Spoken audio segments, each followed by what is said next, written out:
Political parties. ఏపీలో కుల రాజకీయాలు ఎక్కువ ఉంటాయి సార్. ఈయన కాకపోతే ఆయన, ఆయన కాకపోతే ఈయన.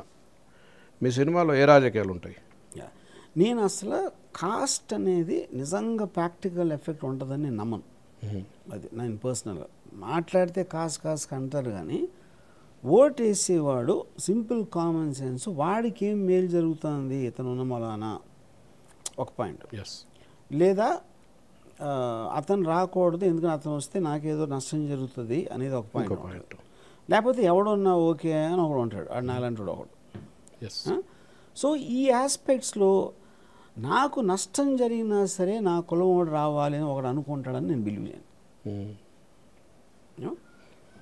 ఏం పర్లేదు అంటే ఇప్పుడు నా దగ్గర అసిస్టెంట్గా వచ్చాడు అనుకోండి, ఆడేదో నేను నర్సాపూర్ నుంచి వచ్చాను అన్నాడు, నేను రాజులోడు అనుకోండి, వాడు ఇంకోటి ఈక్వల్గా ఉంటే I might still prefer this guy, ఎందుకంటే నాకు ఫరక్ పడదు కాబట్టి.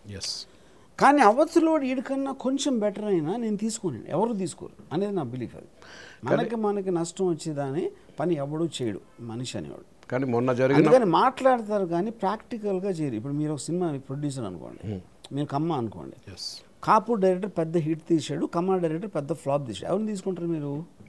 కాపుని తీసుకుంటారు. బికాస్ ఆఫ్ ది మనీ తప్పిస్తే, పొజిషన్ తప్పిస్తే కాస్ట్ అనేది అబ్సల్యూట్లీ డజన్ వర్క్ అనేది నా ఒపీనియన్. రాజకీయాల్లో కూడా ఇదే ఉందంటారా? ఎక్కడైనా సరే మనిషి నేచర్లో ఉంటుంది అది, రాజకీయాలు బిజినెస్ అని కాదు. అంటే ఈ మధ్య జరిగిన పరిణామాలు మనం చూసుకుంటే సిబిఎన్ జైలుకు వెళ్ళిన తర్వాత అసలు ఆ కమ్యూనిటీకి సంబంధించిన వాళ్ళు హైదరాబాద్ నుంచి మొదలుకొని అమెరికా దాకా కూడా సిబిఎన్ ఒక కమ్యూనిటీ మాత్రమే దాన్ని ప్రొటెక్ట్ చేసుకుంటూ వచ్చింది, కనిపించింది. దీన్ని ఎట్లా చూస్తారు మీరు? అది ఇప్పుడు ఆ కమ్యూనిటీ కూడా ఇన్వాల్వ్ పీపుల్ ఉంటారు, ఫండింగ్ చేసిన వాళ్ళు ఉంటారు, వాళ్ళందరూ పెద్ద సెలబ్రిటీ వచ్చారు కాబట్టి జనం ఎలాగో ఉంటారు సెలబ్రిటీలు వచ్చినప్పుడు. సో వాళ్ళందరూ ఏం ఆలోచిస్తున్నారు అని మనకు తెలియటం ఇంపాసిబుల్. మనం అనుకుంటాం ఇంత పెద్ద కమ్యూనిటీ వచ్చేసిందని, వాళ్ళందరూ ఎజెండా వేరే ఉండొచ్చు. ఇప్పుడు మా ఉదాహరణకి తానా నాటేదో మర్చిపోయాను, దాంట్లో వీళ్ళిద్దరు కొట్టుకున్నారు కదా, లోకేష్ ఫ్యాన్స్ అవతల ఫ్యాన్స్, అక్కడే తెలిసిపోయింది కదా మీకు. ఫైనల్గా వాళ్ళది వాళ్ళు చూసుకుంటారు కానీ నా కులం అని నా దేశంలాగా ఏం ఉండదు.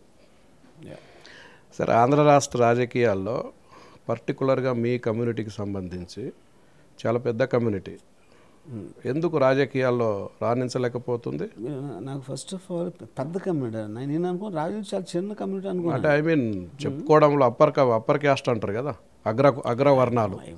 ఫస్ట్ ఆఫ్ ఆల్ ప్రజలకు సేవ చేయటానికి వెళ్ళేవాడు ఎప్పుడూ కూడా నాకు అతని ఇంప్రెషన్ ఉండదు అతని మీద, పాయింట్ 1.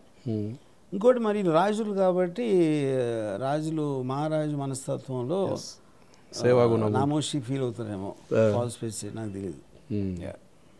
అంటే మీరు రాజులు కాబట్టి రెడ్ల కమ్మల మీద సినిమాలు తీస్తుంటారు ఎక్కువగా. రాజుల మీద తీయడానికి ఏం లేదు కదా, డ్రామా అంతా మీకు రెడ్లు కమ్మల్లో ఉంది, రాజుల్లో ఎక్కడ ఉంది డ్రామా? ఇప్పుడు ఈస్ట్ గోదావరి వెస్ట్ గోదావరి అక్కడ ఎక్కువ ఉంటారు కదా రాజులు, నేను అక్కడ ఎప్పుడు నేను బేసిస్ సినిమా, ఎందుకంటే ఆ మొత్తం ఆ రాజుల కమ్మలో ఒక మర్డర్ కూడా జరగలేదు, ఇంకేం సినిమా తీస్తాం? అది డిక్టేటర్ అన్న అవ్వాలి, లేకపోతే మర్డర్ అని చేయాలి, ఏదో ఒక డ్రామాటిక్ ఆస్పెక్ట్ ఉండాలి. మీకు కావాల్సిన పాయింట్ లేదు, అదే కదా మీ సినిమా కావాల్సిన పాయింట్ లేదు. అయితే ఫ్యామిలీ డ్రామాస్ దొరకచ్చు అక్కడ, ఏమైనా తీసుకోమండి. రైట్.